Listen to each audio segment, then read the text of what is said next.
entre nous exclusivement sur les ondes de TV Rogers. On s'informe maintenant sur ce qui se passe à la Maison de la Francophonie. Et vous savez, on parle du mois de l'histoire des Noirs depuis le début de février. Mais ce n'est pas juste des personnes d'ascendance africaine qui ont leur opinion à donner. Et Marcel, j'ai tellement de belles discussions avec toi, des discussions qui sont remplies de sagesse, tu es le DG de la Maison de la Francophonie, mais Ouais. je pense que tu es venu avec une nouvelle vision à la Maison de la Francophonie. On va parler déjà du mois de l'histoire des Noirs, que tu n'appelles pas le mois de l'histoire des Noirs. Comment tu l'appelles, toi? Eh bien, nous, suite à plusieurs conversations avec notre conseil d'administration, on appelle ça le mois de l'histoire des personnes d'ascendance africaine. Puis tu vois, l'évolution qu'on a pris un peu à aller découvrir cette réalité-là, on a commencé avec le concept le mois de l'histoire des Noirs, où le mot noir était écrit au masculin, Oui. la réalité, tout ça. Et c'était la première conversation. La forme féminine n'est pas présente. Oui, on reconnaît que dans la grammaire française, il y a des réalités au niveau de qui l'emporte et tout ça. Mais on voulait vraiment être plus inclusif initialement. Donc là, on a été avec le mois de l'histoire le mois de l'histoire des Noirs, mais noir.e.s. OK. Et là, on s'est dit par la suite, bien, c'est peut-être pas juste le contexte masculin et féminin, parce qu'on avait le contexte non-binaire qui entrait en jeu, et on voulait vraiment gérer la personne. Et donc, le mois de l'histoire des personnes noires, le mot noir s'accorde avec le mot personne, et on gère la personne. Donc, on est devenu à ce niveau-là. Et on a poussé encore un petit peu plus loin parce qu'on a une grande communauté haïtienne, on a une grande communauté jamaïcaine, on a des communautés d'un peu partout d'ascendance africaine pour être capable de reconnaître. Moi, j'ai enseigné en art visuel pendant plusieurs années, donc la panoplie de couleurs, elle est là. Et des fois, les mots comptent. Donc, le mot du mois de l'histoire des Noirs, il est là pour une raison très pratique, politique. Essentiel à sa réalité.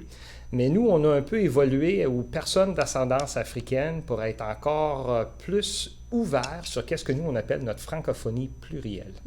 La francophonie plurielle, on va en parler un peu plus tard, mais je trouve que c'est assez intéressant que tu n'omettes pas le fait de dire que le février est le mois de l'histoire des Noirs, il y a une partie politique à ça qui doit rester, qu'on doit respecter parce que c'est par rapport à un rappel de mémoire, peut-être que ça a été dit comme ça. Mais c'est important de parler des personnes d'ascendance africaine parce que même entre les personnes noires, ben, on est plusieurs. Là, tu parlais des Jamaïcains, des Haïtiens, mais c'est deux personnes, ou bien même par exemple moi qui suis ivoirienne, on te dira tous les trois, ben, on n'est pas de la même culture, on n'est pas du même coin. Oui, et cette réalité-là demeure identique pour moi, petit gars du nord de l'Ontario. On a des cultures très différentes, des réalités très différentes. Il y en a, c'est des origines qui viennent du Québec. Il y en a, c'est des origines qui viennent de la France. Donc, il y a des réalités très différentes. L'important, je crois, au niveau de la Maison de la Francophonie, c'est nous, on veut concentrer sur la personne. C'est ça. Ouais. Et puis, avant d'aller à la francophonie plurielle, parce qu'aujourd'hui, je t'ai dit, là, j'ai vraiment envie que le monde regarde ce que toi et moi, peut-être, on a eu à discuter en arrière. Équité, diversité, inclusion. Une fois, on a été en conversation et ça m'a choqué en fait que tu dis ça. J'ai trouvé ça tellement bon parce que j'avais du mal moi-même personnellement avec le terme équité, diversité, inclusion. Et tu m'as dit, à la Maison de la Francophonie, nous, on ne le dit pas comme ça. On parle plutôt d'appartenance. Et c'était tellement beau que je t'ai volé ça. Excellent. C'est le but. Utilisez-le autant que possible. Les mots comme inclusion donnent l'impression immédiatement qu'il y a de l'exclusion.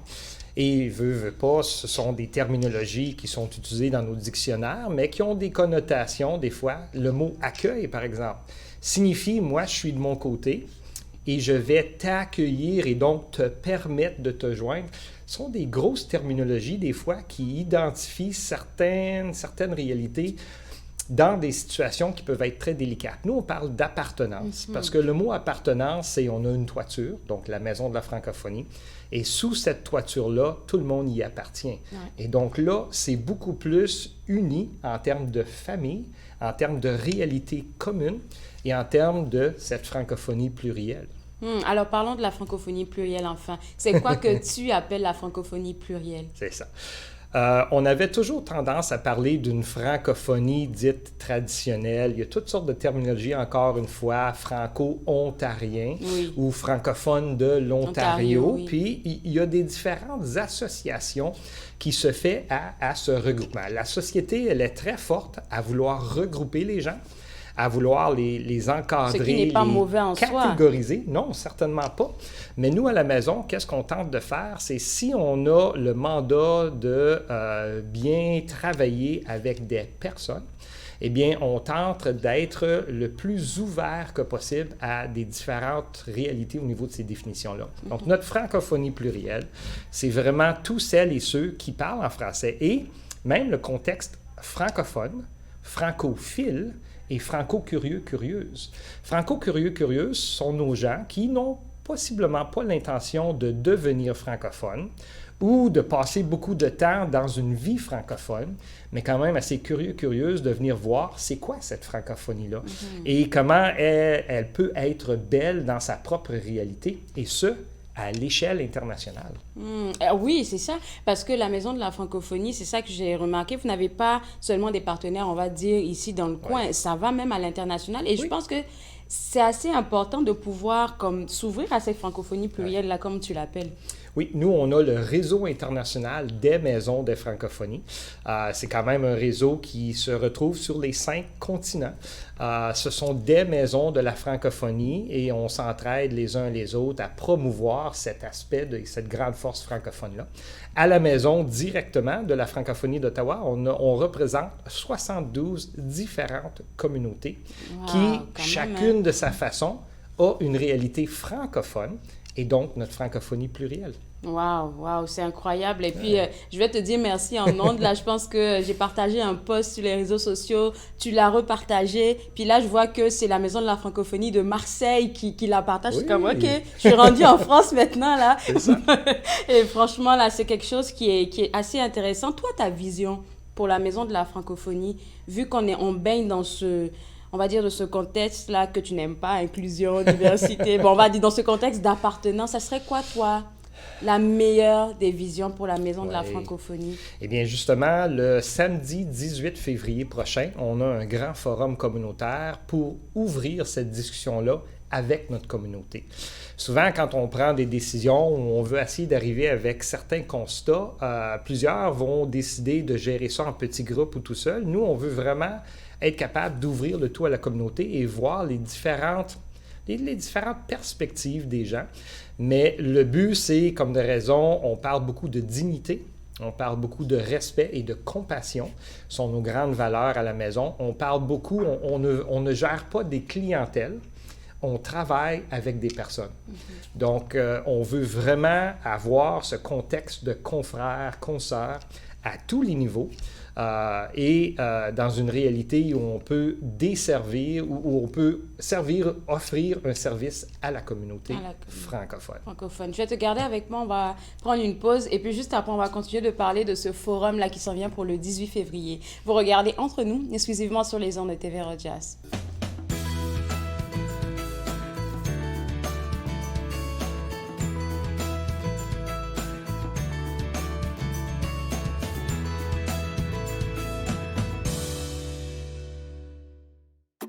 Je suis Linda Leclerc et chaque semaine, en compagnie de mes invités, vous apprendrez comment relaxer, vous dilater la rate et surtout être de bonne humeur. Yoga du rire, dimanche 20h30 sur TV Rogers. Bonjour, je m'appelle Michel Prévost, je suis un historien et archiviste, président de la Société d'histoire de l'Outaouais et j'ai le plaisir, avec les émissions Promenade dans le temps, de vous faire découvrir le riche patrimoine d'Ottawa, de Gatineau, de l'Est ontarien et de l'Outaouais. Ces émissions ont pour but de vous faire connaître notre patrimoine et le valoriser. Promenade dans le temps. Mardi 19h30 sur TV Rogers. L'industrie canadienne du cinéma et de la télévision a besoin d'une main-d'œuvre plus diversifiée, qui offre plus de possibilités aux personnes noires, autochtones et de couleur. Embaucherdiversité.com est là pour ça. Que vous soyez débutant ou expérimenté dans le métier, ou à la recherche de talent, embaucherdiversité.com vous connecte avec les bonnes personnes, du scénario au développement et de la production à la commercialisation en passant par la distribution. Embaucherdiversité.com, ensemble pour une industrie plus forte. Je m'appelle chef Marc Miron et je vous invite chaque semaine dans ma cuisine. Je vous ferai découvrir des recettes, des plats, des techniques provenant du monde entier. C'est à ne pas manquer. Passion Cuisine, lundi 13h30 sur TV Rogers.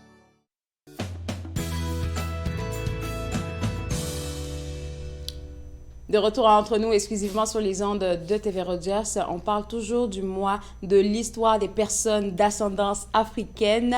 Ça, je viens de l'apprendre par le directeur général de la Maison de la Francophonie, Marcel Morin, qui change sa vision, en fait, de sa communauté, de la communauté francophone qu'il appelle la francophonie plurielle. Et durant la pause, j'ai trouvé intéressant ce que tu m'as dit, c'est que tout ce que tu partages avec nous aujourd'hui, ça ne vient pas seulement de toi, de tes propres réflexions. Justement. Donc, moi, je suis le représentant, la direction générale de la Maison de la Francophonie d'Ottawa, mais on a un conseil d'administration incroyable qui, de façon mensuelle et des fois quasi journalière, réfléchit un peu à ces réalités-là. Des Fatima Aden-Osman, qui est ma présidente, des Ronald Bisson, mon vice-président, sont des personnes qui questionnent constamment un peu cette réalité-là pour assurer le meilleur service au niveau de la francophonie que possible. Et je vais même admettre que la majeure partie des premiers débuts de réflexion viennent de la communauté. Des gens qui viennent nous voir de la communauté nous disent « Pourquoi vous dites ça? » ou « Pourquoi vous agissez comme ça? » Et là, nous, on prend un petit recul en disant « Ah! » Et c'est le concept des fois de la discrimination systémique. Ce n'est pas toujours par méchanceté, mais on a fait des choses d'une certaine façon depuis très longtemps, parce que ça a toujours été à peu près fait comme ça. Mais le but maintenant, parce qu'on a une francophonie plurielle et une francophonie plurielle qui veut s'impliquer, de prendre ce recul-là et de dire, est-ce qu'il y a d'autres façons de mieux vivre ensemble et de mieux servir notre communauté francophone, qui est le but du forum du 18 février. On va voir l'affiche tantôt, le forum qui va se passer ce 18 février de 9h à 16h. Oui. Alors, on attend quel genre de personnes? Tu as dit des gens de la communauté. Donc, ça peut être monsieur, madame, tout le monde qui va donner son avis et qui sera écouté. Justement. Donc, c'est un scénario on va gérer par enquête appréciative. Donc, on va avoir la chance de faire un peu un survol des choses que la maison travaille déjà et on ose espérer fait bien. Okay. Et par la suite, faire un retour sur amélioration, qu'est-ce qu'on voit dans un rêve futur? Imaginons cette maison de la francophonie-là dans 10 ans. Elle est rendue où? Elle offre quoi? Elle agit comment? Quel genre de vocabulaire est-ce que cette maison-là utilise pour être capable d'être encore plus ouvert, plus construit autour du mieux vivre ensemble? Une famille, une communauté, notre francophonie plurielle, sous un toit de cette maison. C'est un peu qu'est-ce qu'on va aller découvrir le samedi 18. C'est incroyable parce qu'on a l'impression que cette grande vision, par exemple, que toi tu as, que ton conseil d'administration a, c'est quelque chose qui va prendre du temps. Mais ça peut ne pas prendre du temps. Si tout le monde met la main à la pâte, je pense que c'est des affaires qui peuvent avancer rapidement. Oui, et on reconnaît que c'est un cheminement progressif. Donc, la réalité, c'est qu'on commence samedi, le 18. On a déjà travaillé ça quelques années passées. On va continuer à évoluer dans notre processus de réflexion. Certainement, est-ce que nos mots, notre terminologie va également évoluer. Un peu le concept du « il », du « elle », du « il », ce sont des améliorations, des évolutions au niveau de l'intégration, au niveau de cette réalité-là, de comment est-ce qu'on peut mieux vivre ensemble.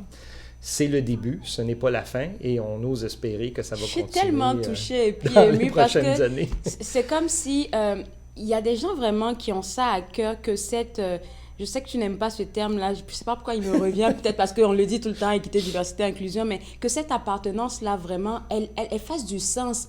Ce n'est pas une appartenance pour monter le drapeau, oui, voilà, on fait de l'équité, diversité, inclusion, mais c'est de la vraie appartenance. Et j'aime ça, en fait. Parce que ça permet à tout le monde de se trouver là, à sa place, ne pas se sentir à l'écart. OK, il m'accepte comme je suis. Mais non, non, on t'accepte tel que tu es. Tu es une personne à part entière. Oui, et la contribution de tout le monde, elle est importante. Le fait qu'on est tous différents, différentes, fait en soi qu'on a tous quelque chose de différent, différente à offrir. Des perspectives différentes, des réalités différentes. J'ai vu des choses différemment que toi. Et ça nous mène à mieux évoluer ensemble et à mieux vivre ensemble. Et puis pour le mois de février, là, si toi tu auras un appel ou un message, peu importe lequel, pour notre belle communauté francophone qui est devenue, ou qui est même plurielle, plus que plurielle, oui. Ça serait quoi? Eh bien, nous, c'est la célébration, la reconnaissance de la contribution, du cheminement pour permettre à nos plus jeunes. Parce que, comme adultes, tout ce que l'on fait, j'ose espérer, les enfants nous regardent, mais c'est également pour les futures générations. Donc, ce sont pour nos enfants. Donc, essayons de créer un monde meilleur, un monde où on vit encore beaucoup mieux ensemble, beaucoup plus axé sur l'amour, beaucoup plus axé sur les réalités où on s'entraide les uns, les unes et les autres. Donc, amour, compassion, empathie. Dignité, respect, sont nos grandes valeurs. Bon, on va parler maintenant des activités. Ah oui, on a parlé du grand forum communautaire où tout le monde est invité. Oui. Ça sera de 9h à 16h. Pas besoin de prendre d'inscription. On se présente à la maison. On peut se présenter à la maison. Si oui, vous pouvez m'envoyer un courriel aussi. Moi, ça va m'aider parce que le dîner, le petit déjeuner, le dîner est offert. Okay. Donc, si j'ai des noms, je peux plus facilement m'assurer que tout est là et qu'on respecte les restrictions alimentaires aussi. Exactement. Ça, c'est bon aussi. Donc, allez voir sur le site web de la Maison de la Francophonie, www.cmfo.ca pour avoir toutes les informations et envoyer un courriel au DG qui se fera le plaisir d'accepter votre participation, de mettre vos noms sur une feuille. Autre activité qui se passe là à la Maison de la Francophonie, on va parler un peu de danse le 17 février. Oui, le 17 février, donc il y a tout genre de réalité. On commence initialement avec le 11 février qui est le samedi qui approche. Cette réalité-là, c'est un spectacle de Yao, grand rappeur, slammer, de la belle grande musique, avec Mimi Obansawin, qui est une demoiselle métis également. On a ensuite Eddie King, un grand comédien qui viendra faire un tour. Donc, celles et ceux qui aiment les soirées de comédie et d'humour, ça sera une autre réalité. Donc, si vous vous rendez sur la page web de la CMFO, sous l'onglet « Programme », il y a un beau calendrier artistique. Et dans ce calendrier artistique-là, vous voyez toutes les activités à venir. Alors, je suis juste curieuse de savoir comment a été fait ces choix-là artistiques pour le présenter à la Maison de la Francophonie. Eh bien, justement, on a consulté notre communauté. Donc, on voulait vraiment être le plus diversifié que possible au niveau des styles. Donc, c'est pour ça qu'il y a une soirée comédie. On a eu une soirée enfant. On a eu des journées avec des familles. On a des soirées où c'est plus cabaret intime. On a des soirées à plus grand spectacle. On a eu un spectacle au Meridian pour être capable de vraiment offrir le plus que possible à l'entièreté de notre francophonie plurielle. Et puis, vous ne faites pas dans la dentelle parce que c'est quand même la crème de la crème que vous êtes allé chercher. Oui. On parle de Yao qui est vraiment super. Enfin, il est partout en ce moment. Oui. Vous avez réussi à mettre la main sur lui. Eddie King, en tout cas, bravo, bravo. Eddie King, son spectacle, c'est pour quand déjà? C'est le 3 mars. Le 3 mars. C'est ça. Donc, début mars, c'est un vendredi soir. C'est une soirée d'humour et de comédie. Merci beaucoup, Marcel. Tu reviens quand tu veux, là. J'adore discuter avec toi. On va inviter les gens à aller au www.cmfo.ca pour avoir la liste des activités de la Maison de la Francophonie et à vous inscrire. N'oubliez pas aussi le grand forum communautaire. Ça sera ce 18 février 2023 de 9h à 16h. Le petit déjeuner est offert, le dîner est offert. Donc, vous n'avez pas d'excuses. Vous pouvez vous y présenter. Mais envoyez un courriel au moins pour mentionner votre présence. Nous, on va prendre une pause et après la pause, on va parler de l'altermondialisme. Vous regardez Entre nous, exclusivement sur les ondes de TV Rojas.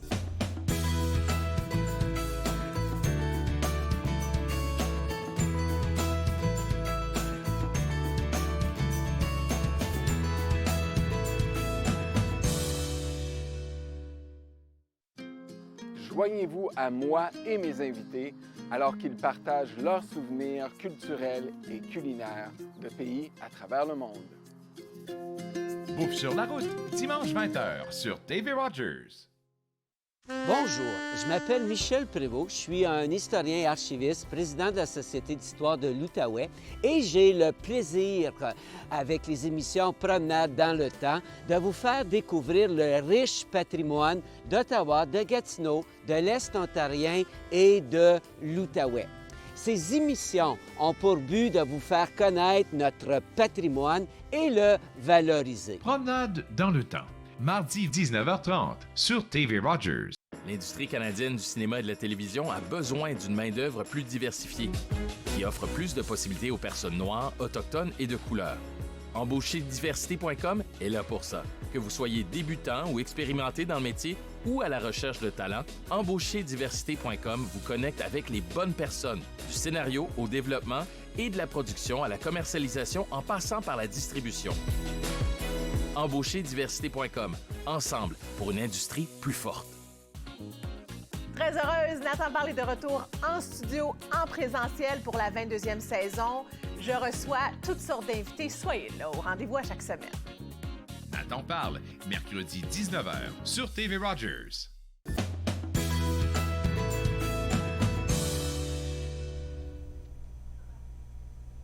De retour entre nous exclusivement sur les ondes de TV Rogers. On va parler maintenant de l'altermondialisme. Donc, l'ouvrage, je vais le dire comme il est inscrit, Altermondialisme, justice sociale et écologique dans un monde globalisé. C'est un ouvrage écrit par 2 auteurs. Le premier que je reçois, c'est Raphaël Canet, qui est professeur, il me semble. Et Raphaël, j'ai dit que j'allais poser des questions comme une enfant de 5 ans. On va aller avec le titre, Altermondialisme. Qu'est-ce que c'est? Mais c'est bien de poser des questions comme une enfant de 5 ans parce que c'est un peu l'objectif du livre qui essaye d'expliquer de manière relativement simple et rapide 20 ans d'histoire. En fait, ce qu'on raconte dans ce livre, c'est l'histoire du mouvement altermondialiste. L'altermondialisme, pour le dire simplement, c'est une autre manière de concevoir le monde ou la vie en société, une alternative à un projet de la mondialisation néolibérale qui a émergé dans les années 90 et dans lequel on vit, en fait. Et le point de départ de cette réflexion, de ce mouvement, de tous ces groupes à travers la planète qui se sont mobilisés pour construire un monde différent, il était que le projet de la mondialisation néolibérale, c'est-à-dire de concevoir la planète comme un grand marché avec des ressources humaines et naturelles qu'on va exploiter pour favoriser plus de profits, et donc chercher toujours plus de richesses, ce projet-là avait des implications qui étaient néfastes sur le plan social, c'est les inégalités, donc c'est pour ça qu'on parle de justice sociale dans le titre, et aussi on s'en rend compte de plus en plus environnemental. C'est un iPhone qu'on a dans la main fait 20 fois le tour de la Terre avant de nous arriver dans la main, si on prend l'objet plus toutes les pièces qui le composent, donc il y a un coût humain et environnemental à cette création de richesse. Et depuis le milieu des années 90, il y a toutes sortes de groupes à travers la planète qui se sont rendus compte que ce projet qu'on nous proposait, la mondialisation néolibérale, avait ces problématiques. Et donc, ça pouvait nuire à des populations aux 4 coins du monde. Et ce qu'on raconte dans le livre, c'est cette histoire-là, à laquelle on a d'ailleurs contribué, les 3 auteurs du livre, Nathalie Gay, Ronald Cameron et moi-même. Depuis 20 ans, en fait, on fait partie de cette mouvance. On a participé à différents forums à travers le monde. Et on raconte un peu comment ça s'est passé, quelles sont les étapes, comment cette idée de construire un monde différent est émergée au Mexique, et ensuite comment le mouvement des femmes se l'est approprié dans les années 2000. Puis en tout cas, c'est une introduction parce qu'en fait, on s'est rendu compte que 20 ans après les débuts de tout ça, moi j'avais 20 ans quand ça a commencé, quand j'y ai participé, puis je me rends compte en enseignant maintenant, j'ai enseigné à l'Université d'Ottawa en développement international, j'enseigne maintenant au Cégep du Vieux-Montréal en sociologie, je me rends compte que les jeunes, ils connaissent pas cette histoire-là, ils en ont pas entendu parler. Donc c'est une volonté de transmettre cette histoire pour comprendre, en fait, et ça c'est important, c'est un message d'espoir qu'on pose, c'est que dans le fond, là on voit beaucoup, ça angoisse beaucoup de gens, les jeunes ils sont éco-anxieux comme on dit maintenant, parce qu'ils savent pas trop vers quoi on s'en va en termes d'avenir écologique, puis même d'inégalité ou même d'instabilité avec la guerre. C'est de dire, en fait, il y a plein de gens qui depuis une vingtaine d'années, 20-25 ans même pour certains groupes, construisent d'autres manières de voir le monde et d'autres manières de s'organiser en société, en produire, consommer, pour vivre peut-être mieux que le modèle tel qu'il nous est proposé. Alors, parlons des débuts de ce altermondialisme-là, comme Raphaël, tu viens de le mentionner. On a parlé du Mexique. Comment ça a commencé? Ça a été quoi le premier mouvement? Et pourquoi est-ce que Mm. tu penses que ces gens-là, en ce temps-là, comme en ce temps où ça a commencé, 20 ans en arrière, pourquoi ils ont eu ce déclic-là de se lancer dans une, je dirais pas bataille, mais dans une quête d'un mieux-être, d'un mieux-être? Oui, exactement. C'est une très bonne question. Mais en fait, c'est ça qui est intéressant, c'est que ce mouvement a émergé dans les pays du Sud. Alors, on parle du Mexique, on parle du Brésil, on parle de plusieurs pays africains. On parlera des printemps arabes aussi. Et ça, c'est important parce que dans le fond, ces populations se sont rendues compte dans les années 90, c'est même un petit peu avant, dans les années 80, où des organisations internationales, bon, on parlait de la Banque mondiale, du Fonds monétaire international, ensuite on a parlé de l'OMC qui a été créé en 1994, arrivaient avec des solutions globales en disant, regardez, on a un projet, si vous adoptez des accords de libre-échange, si vous acceptez de transformer vos économies, de travailler différemment, en fait de travailler pour des filiales des sociétés occidentales, de produire du coton au Mali, par exemple, plutôt que de produire de la nourriture pour les populations locales, pour le vendre sur les marchés internationaux, vous allez pouvoir rembourser la dette, vous allez pouvoir faire de l'argent et mieux vous organiser. Et il y a des populations, et ça commence, l'exemple, on le dit bien, là, au Mexique, au Chiapas, ça, c'est symboliquement très important. C'est le 1er janvier 1994. C'est le jour de l'entrée en vigueur de l'accord de libre-échange nord-américain entre les États-Unis, le Canada et le Mexique. Donc, on signe un accord de libre-échange qui dit on va intégrer ces trois économies pour favoriser le commerce. Au Canada, aux États-Unis, on est très content. Au Mexique, on trouve ça un peu plus complexe, et notamment dans les communautés les plus pauvres, les autochtones du sud du Mexique, du Chiapas, qui, eux, se rendent compte que dans cet accord-là, il y a une clause qui va faire qu'ils vont perdre d'une certaine manière le droit à cultiver la terre parce qu'ils pourront plus ils pourront plus replanter leurs semences. C'est tout un code. Et donc, c'est le droit à se nourrir qui est attaqué. Et c'est ça qui est intéressant, c'est que très vite, ces populations qui étaient finalement les plus vulnérables à l'échelle de la planète vont très vite comprendre ce que cette idée de renforcer la richesse au nord peut avoir comme impact social au sud dans leur mode de vie, d'organisation. Et c'est eux qui vont lancer les premiers messages. Et ça fait suite à toutes sortes de manifestations et de mobilisations dans les pays qui avaient subi ce qu'on appelait les ajustements structurels de leurs économies dans les années 80 et 90, que ce soit en Amérique latine, en Afrique, et qui vont dire, mais tous ces plans d'ajustement pour construire un marché global où tout le monde serait intégré, c'est pas très très bon pour nous, donc ils se mobilisent en disant on n'est pas d'accord, et la bougie d'allumage au départ, c'est cette lutte contre les accords de libre-échange, parce que c'était clair qu'on allait favoriser le commerce. Raphaël, excuse-moi, ça a pris combien de temps avant que ces personnes, après ce contrat de libre-échange-là, aient ce déclic-là, se dire je pense que ça fait pas mon affaire? Ben, en fait, ça a commencé tout de suite. Parce qu'en fait, dès la signature, l'insurrection zapatiste, elle commence le 1er janvier 1994, le jour de l'entrée en vigueur de l'ALENA. Parce qu'ils avaient lu l'accord à l'avance, puis l'accord qui allait s'imposer au Mexique existait déjà entre les États-Unis et le Canada. Donc ils voyaient bien, ils avaient lu le texte, et ils voyaient bien que si les États signaient ça, c'était comme une voie de non-retour, et donc ils se sont mobilisés à partir de ce moment-là. Et ça a créé une grande incompréhension dans les pays, notamment du Nord, même chez nous au Canada, on ne savait pas trop pourquoi. Tout le monde était d'accord avec l'ALENA, parce qu'on pensait que ça allait nous profiter. Puis là, on a commencé à essayer de comprendre quelles étaient les revendications de ces populations. Et puis ça a continué, hein. Après il y a eu les mobilisations suite à la création de l'OMC, il y a eu des grandes manifestations à Seattle en 1999. C'est la première fois qu'il y avait des manifestations aux États-Unis, 40 000 personnes sur ces enjeux-là.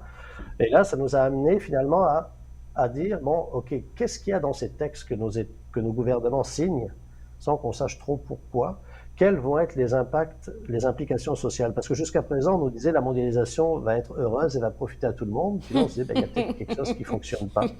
Et puis finalement, on se rend bien compte, hein, si on reprend le discours qui nous était proposé dans les années 90, il nous promettait qu'on allait vivre dans un monde de richesse et de paix. En 2022, quand on regarde où on en est, la promesse n'a pas été tenue. Donc, il y avait quelque chose. Et ça commence, c'est ça qui est intéressant dans les pays plus vulnérables. Et tranquillement, on apprend ça au nord, puis on se mobilise aussi. En tout cas, c'est très intéressant. Et puis, en même temps en tant que professeur, tu dis que c'est important pour toi de partager cette histoire-là aux jeunes là.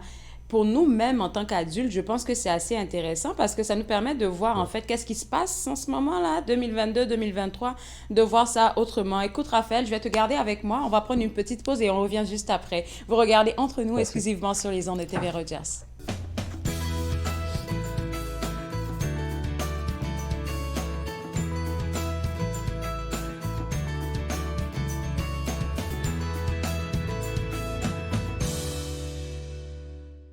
Je m'appelle Chef Marc Miron et je vous invite chaque semaine dans ma cuisine. Je vous ferai découvrir des recettes, des plats, des techniques provenant du monde entier. C'est à ne pas manquer. Passion Cuisine, lundi 13h30 sur TV Rogers. Il est question de partage et d'entraide, d'action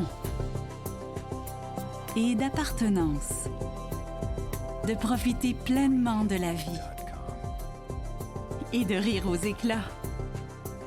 Nous sommes l'Arche Canada. Nous admirons et partageons tout ce que les gens ont à offrir. Découvrez qui nous sommes dès aujourd'hui. Mettons que ma jeunesse n'était pas sans drogue. Je dis quoi, mon ado? J'aimerais qu'il vive sa jeunesse sans avoir peur de me parler de drogue. C'est possible?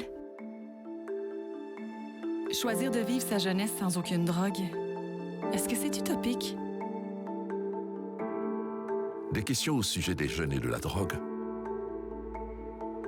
Jeunesse sans drogue Canada.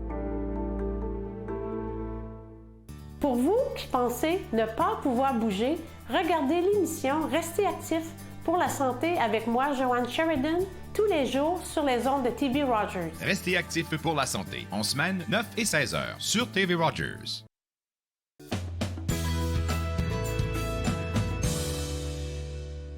De retour entre nous exclusivement sur les ondes de TV Rogers, on parle toujours de l'altermondialisme. En fait, l'ouvrage s'appelle Altermondialisme, justice sociale et écologique dans un monde globalisé, un ouvrage qui est apparu aux presses de l'Université d'Ottawa, écrit par 3 auteurs, j'en reçois 2 aujourd'hui. Le premier, Raphaël Cagné, qui nous expliquait un peu comment ce mouvement-là de mondialisation qui était censé profiter à tout le monde a commencé en 1994. Et puis là, j'ai envie de poser la question, pourquoi altermondialisme avec un S? Parce qu'il y a eu beaucoup de mouvements. Est-ce que c'est à cause de ça? Oui, c'est encore une bonne question. Oui, c'est parce qu'il y a une diversité. En fait, le principe, c'était on nous imposait un modèle, la mondialisation néolibérale, et la solution ne sera pas un autre modèle. Ce serait plutôt une diversité de modèles et d'initiatives. Et c'est pour ça qu'il y a un S, parce qu'il y a différentes manières de concevoir des alternatives au monde dans lequel on veut vivre. La seule chose qui était commune à tout le monde au départ, dans ce mouvement, c'était le slogan, c'était « Un autre monde est possible ». Bon, une fois qu'on a dit ça, concrètement, comment on fait? Là, on se rend compte que de plus en plus, la pandémie nous a rappelé beaucoup de choses, la crise économique de 2008 aussi, c'est qu'il fallait s'organiser localement, prendre en main nos communautés, retisser des liens sociaux, essayer d'être autonome sur le plan de l'alimentation, de la production. Alors, ça ne veut pas dire se couper du monde, parce que c'est quand même un mouvement qui veut garder ce principe de solidarité internationale. Ça, c'est fondamental, parce qu'il faut aller aider les autres et apprendre des autres. Mais en même temps, il faut arriver à rapatrier autour de soi ces moyens de vivre une vie digne et solidaire. C'est un petit peu ça qu'on voit, et on s'en rend de plus en plus compte avec les contraintes écologiques et tout cela. On peut plus toujours vouloir aller acheter la chose qui coûte le moins cher et qui vient de l'autre bout du monde, parce que ça a un coût social et environnemental. Le problème qu'on a aujourd'hui, c'est que quand on va chez Walmart, peu importe, on a l'impression d'acheter des choses qui coûtent rien, mais c'est parce que les coûts sociaux et environnementaux, surtout de cette production-là, ne sont pas intégrés au prix. On ne paye pas le juste prix de ce que ça coûte à la planète et aux humains. Si on payait ça, on ferait des choix totalement différents. On consommerait local et on aurait une économie enracinée autour de chez nous. Donc c'est vraiment de retisser ce lien pour bâtir des communautés fortes, et c'est ça dont on va avoir besoin maintenant dans les temps qui s'en viennent avec les questions de crise environnementale. On sait que ça vient de plus en plus vite. Donc, comment on va être résilient collectivement pour faire face à ces défis qui vont nous impacter? Avec ce que tu dis, Raphaël, en tout cas, c'est comme ça que je le comprends. C'est un peu comme si dans le meilleur des mondes, la mondialisation devrait être égale, en fait, à l'entraide. La vraie entraide, pas celle qui est miroitée. Mais est-ce que tu penses que... Oui, vu que tu as fait des recherches, ça fait longtemps que tu travailles sur la question. Est-ce que tu penses que c'est quelque chose qui serait possible un de ces jours? Oui, en fait, je pense que le maître mot, c'est vraiment la solidarité, là. La solidarité locale et internationale. Faut reconstruire ces deux choses-là. Et c'est ce qu'on a fait c'est ce qu'on raconte un peu d'ailleurs dans cette histoire. Puis comment, en fait, nous-mêmes, on l'a vécu. Parce qu'on est allé un petit peu partout sur la planète, rencontrer des gens, savoir un petit peu comment ça se passait. On a ramené ça ici, on a organisé ce qu'on appelait des forums sociaux, Forum social mondial, qui permettaient de rassembler toutes les personnes qui voulaient construire ensemble. Donc on a créé des lieux de rencontre pour discuter de ces idées novatrices, parce que souvent c'est ça, on se dit que on n'a pas grand pouvoir, on ne peut pas faire grand-chose, c'est impossible. On est tout seul dans son coin, mais en fait on est plein à penser différemment, et le système il tient parce que tout le monde se dit on ne peut rien faire. Mais si collectivement fort, on se dit commençons à faire quelque chose nous ensemble, ça change tout, en fait. Et c'est cette idée-là qu'il faut reconstruire, dans la solidarité. Je suis très d'accord avec toi, parce que c'est pas seulement durant la pandémie, mais avant la pandémie, il y a eu cet éveil-là ou je vais dire pas cet éveil, mais tu sais, les entreprises sociales, ça poussait comme des petits champignons, et les gens ont compris que c'est tellement important, pas seulement pour l'extérieur, mais pour la communauté elle-même dans son noyau. Comment une entreprise sociale peut changer la vie d'une communauté. Et avec la pandémie, je pense que les entreprises sociales, c'est allé en s'accroissant, et j'adore le fait qu'on pense comme ça en ce moment. Exactement. Il y a eu une déconnexion. En fait, la mondialisation, c'est ça que ça a amené. Ça nous a déconnectés de nos territoires et de nos communautés. Là, on s'en rend compte de plus en plus, et je pense que les nouvelles générations sont dans cette idée que tu décris très bien, de s'organiser entre soi, de redonner un élan aux entreprises d'économie sociale et solidaire qui, effectivement, ont repris beaucoup d'élan. Et ça, c'est un tissu communautaire qui se recrée. Et pour nous, c'est important parce que, dans le fond, ce tissu communautaire, c'est ce que nous, on présente au reste du monde en disant, regardez, nous, on s'organise comme ça, que ce soit à Montréal, en Outaouais, à Ottawa, peu importe. Et c'est un modèle qu'on prend d'ailleurs, le modèle d'économie sociale et solidaire qui est fort au Canada et au Québec et inspire beaucoup de monde ailleurs. Donc c'est quelque chose qu'on a à offrir, qui n'est pas juste nos multinationales, mais qui est nos modes d'organisation sociale qui peuvent inspirer, puis on peut s'inspirer des autres aussi. C'est ça, cette solidarité internationale qui noue des liens communautaires locaux. Merci beaucoup, Raphaël. J'aurais passé comme plusieurs heures à discuter avec toi. Là, c'est tellement passionnant ce que tu dis. Mais on a déjà ton collègue qui est connecté, donc Ronald Cameron, avec qui je vais parler. Merci beaucoup. Et puis, bon succès pour cet ouvrage. Merci beaucoup. Alors nous, on va prendre une pause, et après la pause, on va continuer de parler de l'ouvrage intitulé « Altermondialisme, justice sociale et écologique dans un monde globalisé » avec l'auteur Ronald Cameron. Vous regardez Entre nous, exclusivement sur les ondes de TV Rogers.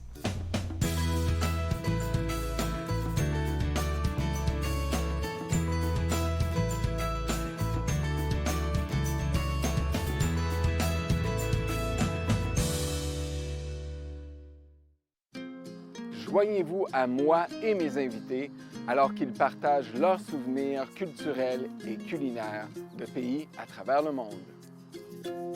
Bouffe sur la route, dimanche 20h sur TV Rogers. Je suis né sur le territoire de la Première Nation Musqueam et j'ai été élevé par ma mère qui me parlait Nkaminem. Enfant, j'ai arrêté de parler ma langue maternelle car on m'a dit que de parler d'autres langues que l'anglais ne faisait pas canadien.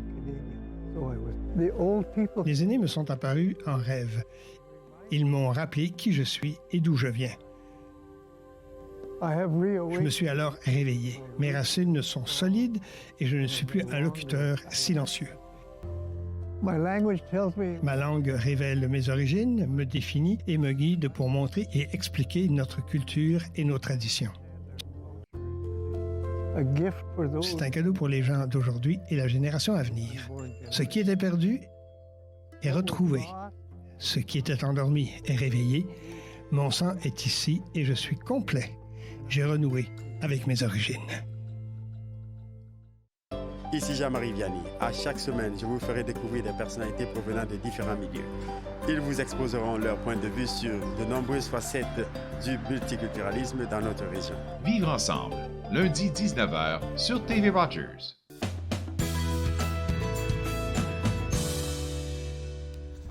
De retour Entre nous, exclusivement sur les ondes de TV Rogers, Altermondialisme, justice sociale et écologique dans un monde globalisé, un ouvrage paru aux presses de l'Université d'Ottawa. Avec moi, le deuxième auteur, le deuxième auteur, parce que vous êtes 3 auteurs à avoir travaillé dessus. Le deuxième auteur, Ronald Cameron, que je reçois en ce moment. Ronald, j'ai discuté tantôt avec Raphaël. Peut-être que tu as pu entendre un bout, une belle discussion. Puis j'ai envie de savoir comment vous, tous les deux, vous êtes connus et comment vous avez décidé de travailler ensemble. Oui, alors je vous remercie de nous avoir invités et je dois dire que Raphaël a fait un bon tour d'horizon. Je pense qu'il a abordé plusieurs aspects sur lesquels on ne reviendra pas nécessairement, là. Alors, notre rencontre est un peu à l'image des rencontres des mouvements. On n'est pas de la même génération. Moi, je suis à la retraite et lui, il est toujours actif. Et à l'époque, il avait 20 ans. Alors, moi, j'étais dans le mouvement syndical, comme il l'a mentionné. Et je pense qu'un des éléments qui a marqué beaucoup ici au Québec, la mobilisation autour des enjeux altermondialistes, c'est le projet de ZLEA, de Zone de libre-échange des Amériques, qui venait après l'ALENA et qui était l'ambition de faire une ALENA, on peut dire, dans toutes les Amériques, dans Amérique du Nord et Amérique du Sud. Et on parle de la mobilisation finalement qui a eu lieu à Québec en avril 2001, une immense mobilisation où il y a eu aussi des accrochages, mais il y a eu là une rencontre entre le mouvement syndical et les mouvements sociaux et d'autres mouvements sociaux, la jeunesse, le mouvement femmes, le mouvement écologiste, qui se sont mobilisés pour exprimer une opposition à la ZLEA.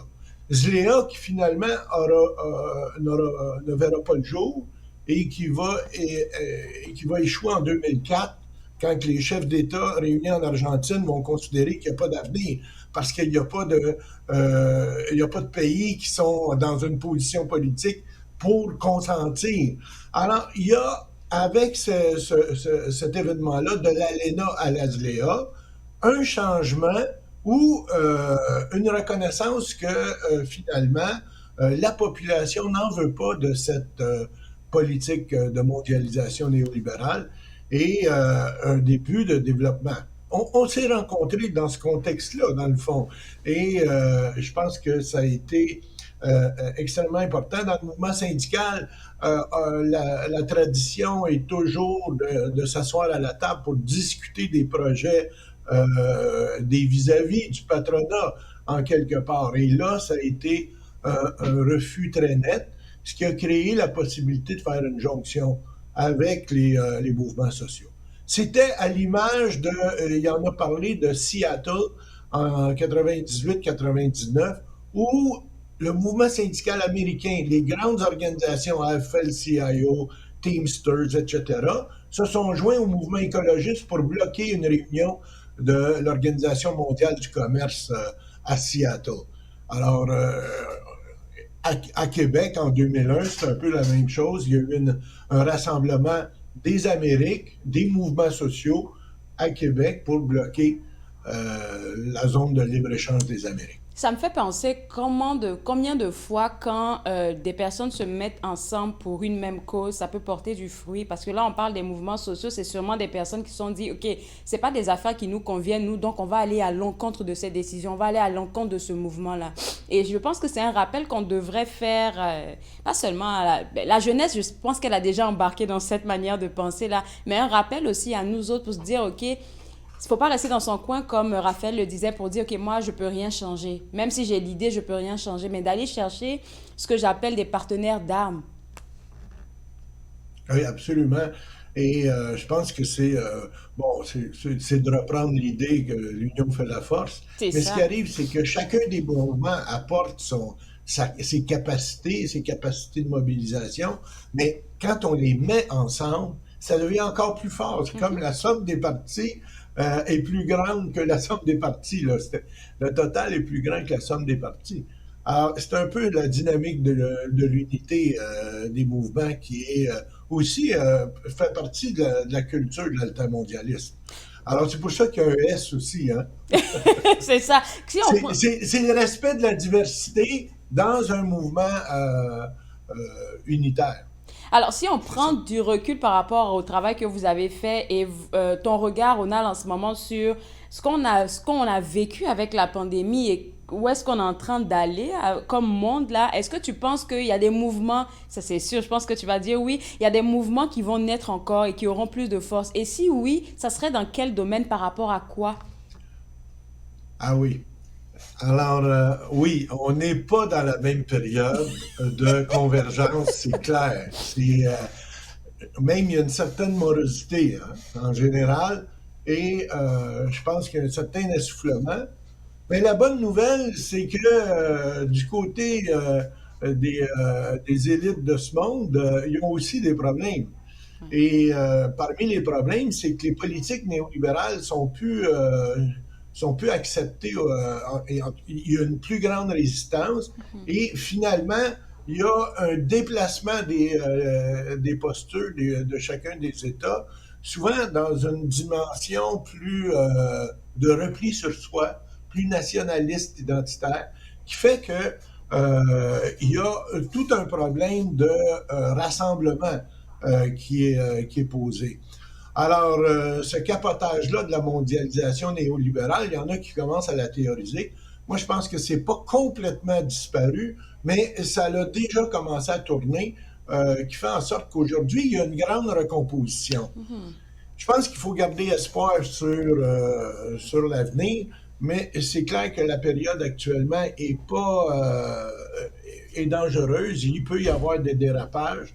Je veux dire, la guerre en Ukraine ou différentes situations. Il y a beaucoup de pays d'Amérique latine qui connaissent des controverses extrêmement importantes, politico-sociales, que ce soit le Pérou, le Brésil, ou comme on peut, et même le Chili. Et de ce point de vue-là, je pense qu'il y a tout un travail de repositionnement. De ce point de vue-là, les mouvements altermondialistes ne sont pas non plus aussi importants que ça pouvait l'être avant. Je pense qu'il faut le reconnaître.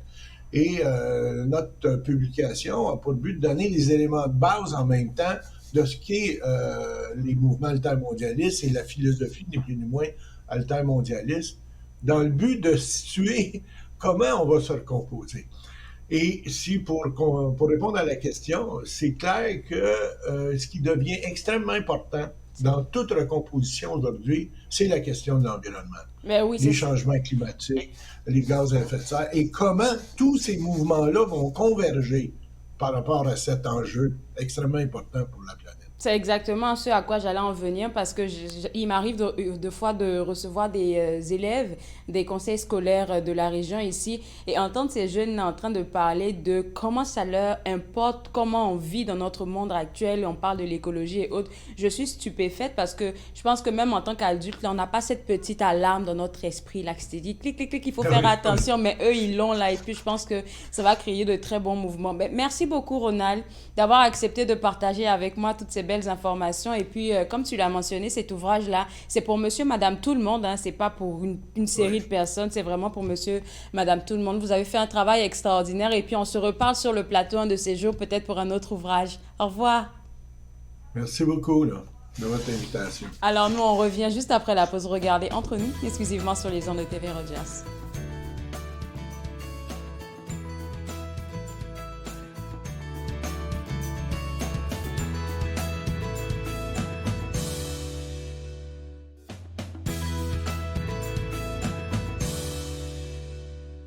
De retour entre nous exclusivement sur les ondes de TV Rogers. Juste un petit rappel pour vous rappeler qu'à la Maison de la Francophonie, il y a plusieurs activités qui sont offertes en ce moment pour célébrer le mois de l'histoire des personnes d'ascendance africaine. Pour avoir plus d'informations, ça sera au www.cmfo.ca. Et en passant, il y a des activités artistiques là, mais avant ces activités artistiques, j'aimerais mentionner le grand forum communautaire que la Maison de la Francophonie organise, juste pour entendre tout ce que vous avez à dire en tant que communauté, afin qu'ils puissent ajuster leurs services, ajuster en fait ce qu'ils offrent à la Maison de la Francophonie. C'est gratuit, vous êtes invités de 9h à 16h à passer un bon moment avec eux, un bon moment de discussion, de partage. Tout ce que vous avez à faire, c'est aller sur le site web et pouvoir écrire un courriel au DG de la Maison de la Francophonie afin qu'ils puissent organiser tout ce qui est organisé comme nourriture, par exemple. Le petit déjeuner, il est offert. Le déjeuner aussi est offert. Donc, n'oubliez pas d'aller sur le site web www.cmfo.ca pour avoir plus d'informations. Moi, je me suis fait un plaisir de passer cette heure avec vous. On sera de retour demain à partir de 11h. Et demain, je vais parler avec le représentant de l'entreprise Batou Productions qui viendra nous parler de leur prochain tournoi de soccer et on aura d'autres invités. Bye bye, à demain.